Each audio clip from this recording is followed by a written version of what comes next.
पास मसला पूछने के लिए कुछ लोग आ गए तो 4-5 साल का बच्चा भी था जिसके वालिद ने गुस्से में अपनी बीवी को 3 तलाकें दी थी।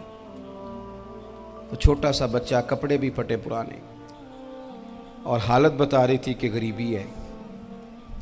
तो जब मैंने मसला बताया कि 3 तलाकें हो गई हैं तो वापस जाने लगे, तो बच्चा मुझसे कहता है, देहाती आदमी तो कहने लगा, मौलवी साहब मेरी अम्मा ते नानी कहनी असन पूछ के आई आप कि हुण असीं लहदा ही रहना है। तो उस बच्चे की नौनिहाल की वो कैफियत देखी तो मैं रो पड़ा। मैंने कहा यार, ये बच्चा बेचारा माँ बाप के होते हुए ये यतीमों जैसी ज़िंदगी गुजारेगा क्योंकि बाप ने तलाक दे दी। किस तरह मसाइल नहीं बताए लोगों को, तालीम से आगाही नहीं किया। और इसमें बहुत बड़ा जुल्म है उन लोगों का भी जो जनाजे पे खड़े होके तो कह देते हैं, मेरी तरह के लोग, अच्छे उलमा की बात नहीं करता, वो कह देते हैं देखो जिन लोगों को जनाजा नहीं आता, भैया आपने किस दिन इशा के बाद क्लास लगाई थी जनाजा सिखाने की? ये तो आपने कह दिया लोगों को कुरान जी ठीक नहीं आता। तो यहाँ तो बेचारी बीबियाँ जिनको सही पढ़ना नहीं आता वो मिशन बना लेती हैं कि मैंने इतने 100 को कुरान पाक पढ़ाना है, बेवा हो गई हूँ, तलाक याफ्ता हो गई हूँ, सारी ज़िंदगी कुरान पढ़ाऊँगी। हम क्यों ये मिशन नहीं बनाते, क्यों इस तरफ सफ़र नहीं करते? एक तो दीनी मालूमात में, दीनी उलूम में अपने आप को लगाएं और ज़ौक़ पैदा करें कि जो चीज़ें मुझे नहीं आती मैंने वो सीखनी है, जो मामलात मुझे नहीं आते मैंने उनकी तरफ सफ़र करना है। एक तो अपना ये मिजाज बनाएं। और जब आप दीनी उलूम सीखते हैं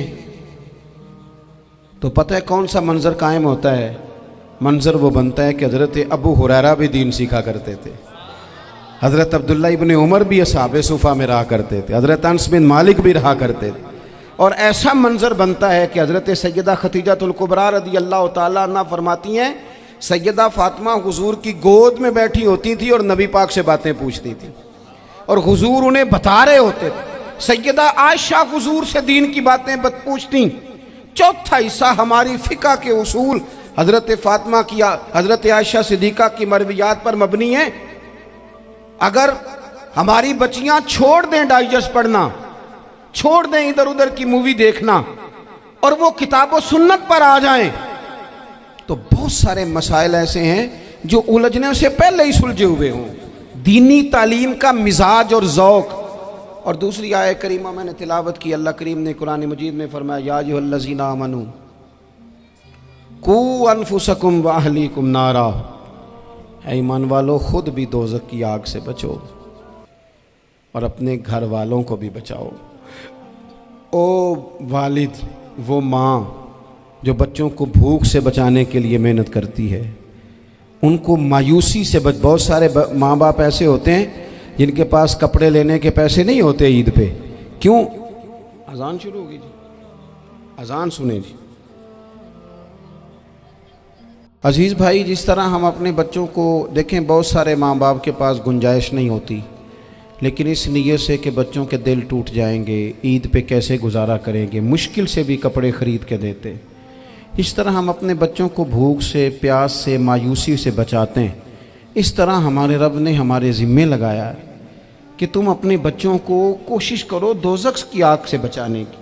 हज़रत उमर फ़ारूक रज़ी अल्लाह तआला अन्हु ने अर्ज़ किया था, या रसूल अल्लाह सल्लल्लाहु तआला अलैहि वसल्लम, इस आया करीमा का माना क्या है? तो महबूब करीम अलैहिस्सलाम ने फरमाया, उमर, जिन चीज़ों का अल्लाह तुम्हें हुक्म देता है तुम अपने घर वालों को उन चीज़ों का हुक्म दो। जिन चीज़ों से रब रसूल तुम्हें मना करते हैं अपने घर वालों को उनसे रोको। अपने घर के अंदर निफाज़े दीन करने की कोशिश करो। मेरे भाई, बहुत ज़्यादा आजमाइश है हमारे घरों में, बेचैनियाँ हैं, इज़्तिराब है, बच्चों में सख्ती है, बहन भाई एक दूसरे के साथ लड़ते हैं, मिजाजों में तलखी आ गई। क्यों भला? इसलिए कि माँ बाप को जो बेहतरीन किरदार और जो हसीन तरीका घर में अपनाना चाहिए था, बच्चे तकरीर बाहर से सुनते हैं लेकिन वो फॉलो अपने माँ बाप को करते हैं। अगर माँ बाप में हौसला हो, सब्र हो, इत्मीनान हो, खुददारी हो, थोड़े पर गुजारा करने का मिजाज हो।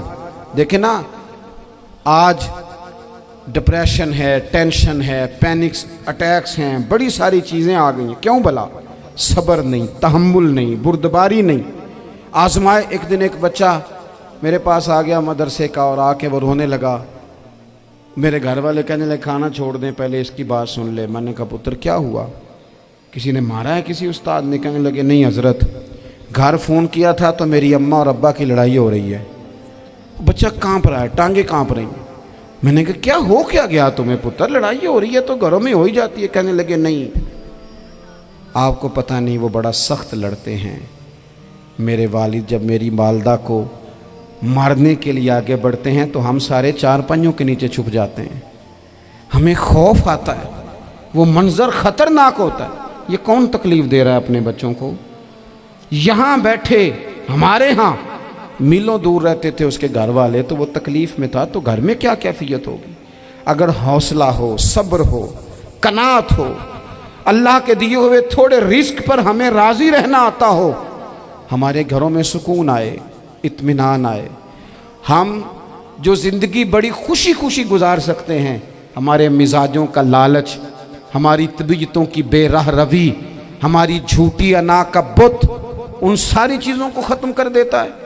अपनी ज़िंदगी के अंदर अगर हम वो किरदार अपने बच्चों को दें, जिस किरदार में मोबाइल भी हो, जिसमें गाड़ी भी हो, जिसमें पैसे भी ला के अब्बा दराज में रखता हो, लेकिन वालिद का घर में मुसल्ला भी मौजूद हो, उसकी कोई तस्वीर भी हो, वो ये भी कहता हो कि खुदा ने अपने फजल से आज 5,000 दिया है तो इसमें 1,000 गरीबों का भी है, इसमें थोड़ा सा मैंने अल्लाह की रिज़ा के लिए भी रखा है।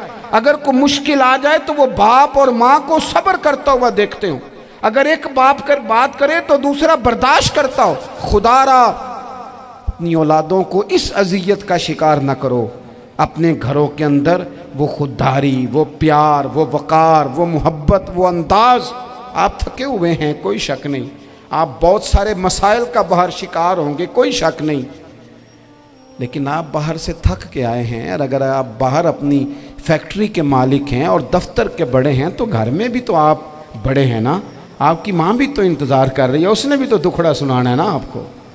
आप ये देखिए कि आपके बच्चे भी तो इंतज़ार कर रहे हैं, वो चाहते हैं कि अब्बा आके बैठे तो हम उनके सीने पे चढ़ के थोड़ा खेलें। आपकी अहलिया मुंतज़िर हैं। कुछ बातें बीवी किसी और से नहीं कह सकती, सिर्फ अपने शौहर से कहती है, लेकिन वो तो आते ही जलाल में आ गए साहब। वो कहने लगे तू बड़ी नालायक है, मैं थका मांदा आया हूं और तूने मुझे कहानी सुना दी है। वो उस खातून से शिद्दत के साथ पेश आने लगे। मेरे रसूल पाक की हयात नूर को देखो, हज़रत उम्मे ऐमन हुज़ूर की रज़ाई वालदा हैं, उनकी भी खिदमत हो रही है। हज़रत हलीमा सादी आ रही हैं तो खिदमत हो रही है। हज़रत अब्बास हुज़ूर के चचा हैं तो करीम फरमाते हैं मेरे चचा हैं बाप की जगह पे। हुज़ूर दोस्त अहबाब सहाबा ग़ुलामों सब के साथ प्यार कर रहे हैं। 9 अज़वाज मुतहरात हैं घर के अंदर। और कैफियत ये है कि हुज़ूर सिर्फ उनकी ज़रूरतों का ही ख्याल नहीं करते, ख्वाहिशात का ही ख्याल नहीं करते, बल्कि मेरे करीम का तरीका ये है कि कोई बंदा आज बोल क्या रहा है, वो कहाँ खड़ा है, आज उसके जुमले किस तरह के हैं, उसका लहजा किस तरह का हो गया है और उसे ठीक कैसे करना है। महबूब इसका ख्याल फरमाते, तवज्जो करते। मैं कहता हूँ कि हम सबको शौक़ आया है आराम करने का। मैं सुबह 11 बजे से पहले अपने घर से निकल आया था और ये वक्त आ गया है और रात को खुदा जाने किस वक़्त घर पहुँचना है। कई दफ़ा कैफियत ये होती है कि गाड़ी से उतरते हैं तो फिर दिल करता है कि कोई उठा के चलाए ना कभी। इसके बावजूद बहुत सारे लोग नाराज़ रहते हैं कि हमसे मिल के नहीं गए, फ़ोटो नहीं खिंचवा के गए, फलानी जगह चाय नहीं पी के गए।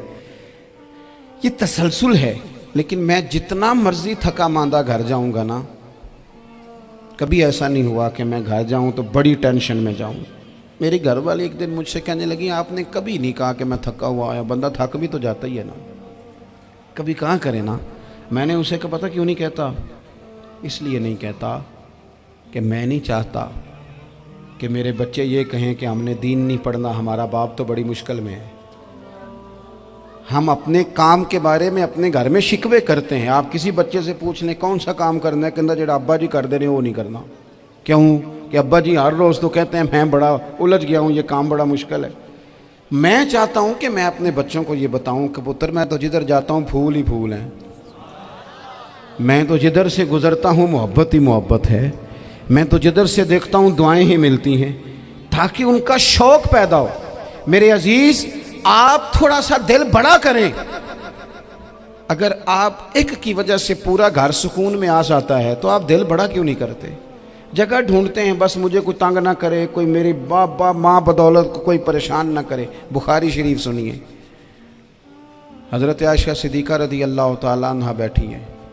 हुजूर फरमाने लगे, आयशा आज एक बात ना बताऊं तुम्हें? या रसूलल्लाह बताइए। हुजूर फरमाने लगे, जब तुम मुझसे नाराज़ होती हो तब भी मुझे पता चल जाता है, और जब राज़ी होती हो फिर भी पता चल जाता है। तो हज़रत सैयदा आयशा सिद्दीक़ा बात सुन के बड़ी खुश हुई। या रसूलल्लाह वो कैसे? हुजूर फरमाने लगे, कभी कभी तुम कसम उठाती हो। या रसूलल्लाह हाँ। फरमाया, जब होती हो ना राज़ी, खुश, तो फिर कहती हो मुझे रब्बे मोहम्मद की कसम सल्लल्लाहु अलैहि वसल्लम। फिर तुम मेरे नाम के साथ रब करीम का नाम मिला के कसम उठाती हो, रब्बे मोहम्मद की कसम। या रसूलल्लाह बिल्कुल ऐसे ही है। और फरमाया, जब तुम्हारे दिल में कोई बात होती है ना, तो फिर तुम कहती हो मुझे रब्बे इब्राहीम अलैहिस्सलाम की कसम, फिर तुम रब्बे मोहम्मद नहीं कहती। ये बुखारी मुस्लिम में मौजूद है। हज़रत आयशा सिद्दीक़ा ने तो बात सुनी तो खिल गई तबीयत, कहने लगी, करीम सदके जाऊँ, यहाँ तक ख्याल फरमाते हो? किसके जुमले कहाँ पहुँच गए, यहाँ तक ख्याल है? फरमाया, मुझे पता चल जाता है कि तुम्हारी कैफियत क्या है, कहाँ खड़ी हो। ओ भाई, हम तो अपनी माँ का भी ख्याल नहीं रखते।